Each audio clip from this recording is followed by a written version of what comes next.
Për të katërtën ditë radhazi 45 njësi banësore në një ndërtesë kolektive po vazhdojnë të mbesin pa energji elektrike, si shkak i një zjarri të ndodhur në njësore të banesës.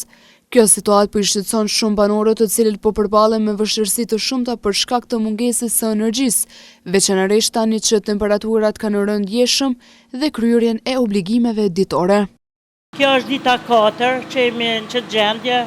Dikush ka ne lyp 40 kush ka merr këtu fa iniciative si mi ka dim, detyrohemi jep në shti. Ju lusëm sa ma shpejt me reagu dikush, qështu nuk bën me nejt 4 ditë edhe ftoft, edhe s'po dim që ka me majt na. Nuk e di së kun kërkush këtu.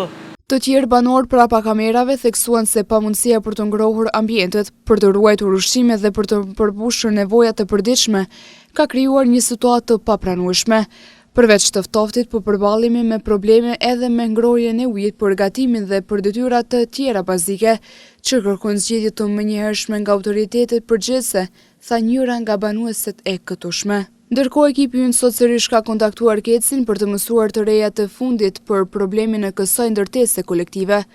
Lulzim Krasniqi, zëdhënës i Kec në Gjakov, tha se përgjigja mbetet e njëjtë nga ajo ditës së djeshme ku thënë se sapo t'i ndreqim kabllët banorët, Keci bën instalimin në njësorve.